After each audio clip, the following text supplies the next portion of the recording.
Good morning. We are here at the Surfside Kolel Boker for shul.com, and we are learning Landlord and Tenant and Halacha. We're doing each day different part. Today we are discussing renting a property for inappropriate use. Let's take a look at the Halacha and the discussion from Rabbi Baruch Meir Levine. It's a fantastic book, only discussing landlord and tenant and residential matters.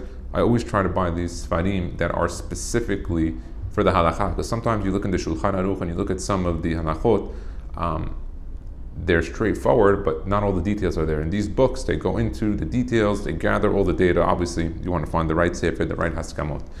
Renting a residential unit for a commercial use. Okay, there are certain instances where Halacha prohibits one from operating a business or maintaining other forms of public usage in a residential property, if doing so will disturb the neighbor's privacy or peace and quiet.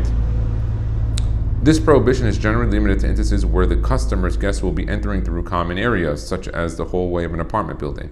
The exact halacha in each case is dependent on a number of factors, including the local laws and customs, and is beyond the scope of this work. So he's telling you, in short, that if a person is using a residential property for commercial purposes, there's going to be some issues there. And the details are pertinent in order to come up with the halacha, but we're introducing the concept that a person should not assume that if he rented a residential home and he's using it for commercial purposes, and he puts in there the details of having people come in. He didn't discuss yet a home office where you're just working from home on your computer and you're just doing that. He's talking here about people physically coming and going that causes a disturbance.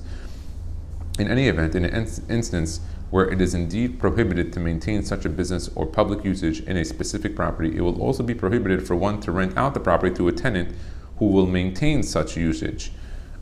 So here he's discussing two things. He's discussing the local laws and customs, and then he's also discussing the halacha part. This prohibition applies even if the landlord is only able to find a suitable tenant who is willing to pay below market value rent. However, if he's unable to find another suitable tenant at all, depending on the nature of the potential harm to neighbors, he may be allowed to rent it to a tenant who will maintain such usage. Interesting. So it tells you that, let's say he can't find anyone except for someone who might be doing this. He might be allowed to do that. He brings in a lot of sources on the bottom here. We're not going to go through every one. We're just giving you the surface of them.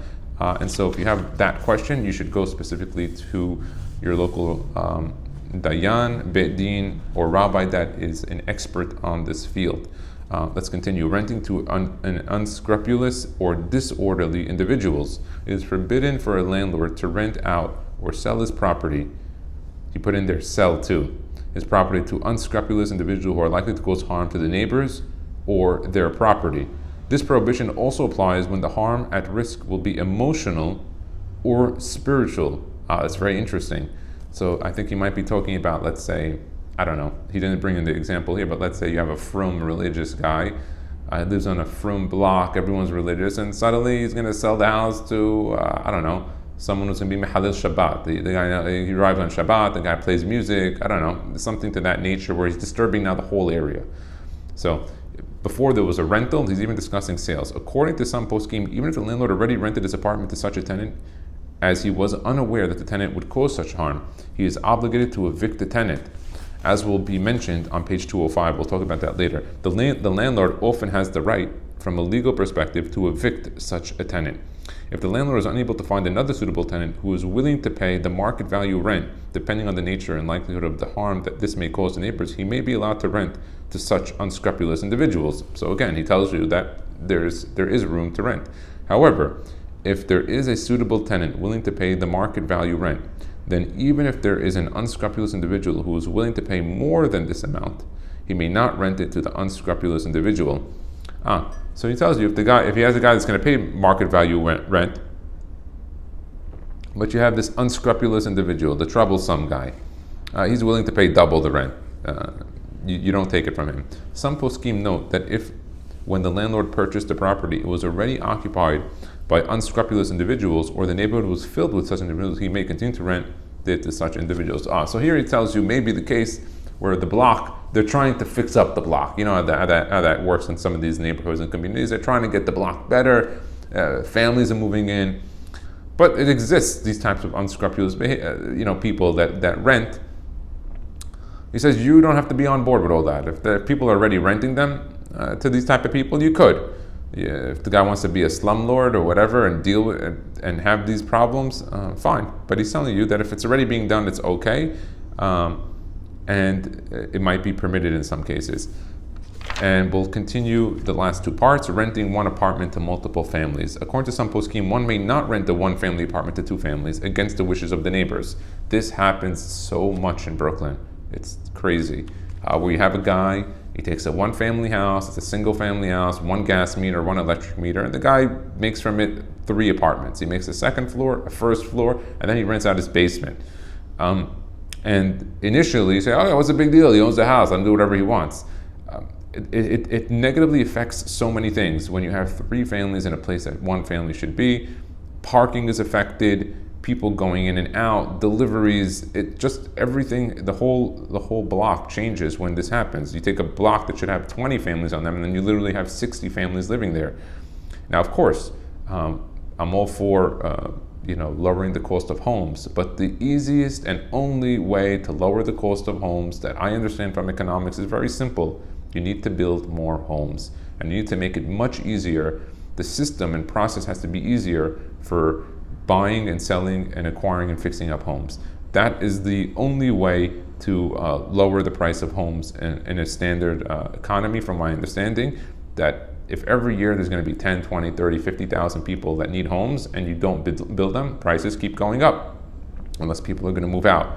So here the guy converted a one family, he made it a 2 or 3 family house.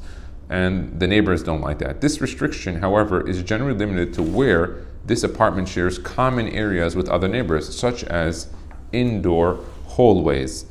Okay, that's very interesting that he brings down. Okay, now let's go to the next topic, misrepresenting the apartment. A landlord is required to notify a potential tenant of any considerable deficiencies of the apartment that he may know about that is not apparent to the tenant. So you have a landlord, he knows the house, he knows the property, he had already tenants there in the past, he knows what's broken, he does a fresh coat of paint, and he makes it like he's stupid, he makes it like he doesn't understand what's going on, comes a tenant, moves in within the first week or 2 or 3 weeks, suddenly lists of things that are broken. Things that he more or less, he didn't fix them, so he knew that they didn't get fixed by themselves. He didn't assume Eliyahu Navi Zechulotov came at night with a handyman and did it for him, but he decided he's going to rent the unit anyway. He rents it and then tells the tenant, I rented it to you as is. What do you want from me? You didn't check. You should have done you should have checked it out. I always wondered, because I've seen this before, where a person physically or visibly sees a place and it looks fine. It's painted, it's clean, there's no holes on the wall or anything coming down at the ceiling. But there's issues. It could be plumbing, it could be electrical, it could be AC, heat, different types of things that, or leaks that may not be visible on the onset, but within living in the place, probably within 30 days, you'll figure it all out. But the landlord knows that. So if the landlord's hiding it and you're renting it to a Jewish tenant, you might have an issue. Even if the tenant doesn't tell you anything. Sometimes the tenant has issues and he's not going to go to the landlord every time. Sometimes the landlord hides behind someone else. He puts another individual, maybe a property manager or a broker, assuming, all right, I gave it to someone else, I'm not responsible anymore, let him deal with that. Not according to Halacha. Withholding such information is considered genevat da'at. Examples of this are chronic flooding issues, meaning the landlord knows that house, when it's going to rain in the hurricane season, he's having flooding issues. Happens every year, but it goes away. Pest infestation issues and the like. Let's say like termites here in Miami. It's a big issue here. But you rent the place, you're there for a few weeks, and suddenly you find out there's termites there, moving out, chemicals, having to go in the house, fumigating. That stuff is not a joke, and if there's an assumption that it's normal or it's nature, it's not the case, because sometimes these things can be checked. I mean, termites don't wake up one morning and come into a property. It's usually over the course of time. So if a landlord didn't know, it happens. It's normal. Sometimes landlords just don't know. Things is wear and tear and things just happen. We're talking a situation where some of these issues were chronic in the property. Similarly, it is forbidden for a landlord or anyone else to advise a potential tenant to rent a specific apartment if in fact it is likely not a good choice for this tenant. So here is unbelievable. Here he tells you that there's a problem from the landlord and the broker. Let's say the broker knows the family, but let's say, for example, the family never sold the unit. They were renting it through a broker or from online. They sold the photos. They didn't go to the place. It's a short-term rental, maybe less than a year. And the broker knows the family. The broker says, oh, I know that family, but they didn't contact me. They went through the web or they went through someone else. And she's a listing agent on the apartment or on the house that is being rented. And she knows that, this is not a good choice for that family. I know the family. If he would be here physically, he would be like, this is not my house. It's not for me. And she says, whatever, I'm making a commission. Let me just get this done. Who cares? They didn't ask me. They didn't reach out to me. They didn't call me. Yeah, but you know information.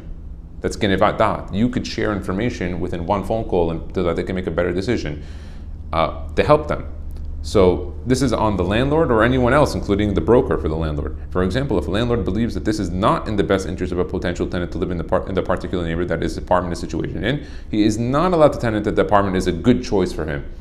A lot of times they do that. It's a good choice. I lived there. I was fine. I lived in that house. It was okay for me. I didn't have a problem. And they use that as an excuse.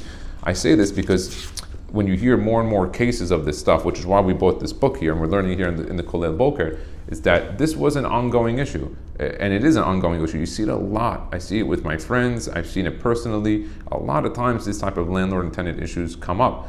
And so if a person's hiding under the fact that it's not my business, you should have done your own due diligence, maybe he has on the state law some room here in the United States. Many times they don't, believe it or not. The landlord doesn't, because the person could have signed the lease with knowledge that everything was okay. Had he known that there were issues, he would never have signed it. So once you know that and you go as a landlord-tenant, you're just more careful. So knowing the halacha is important, and that's why we're here to learn it. Baruch Adonai le'olam, amen ve'amen.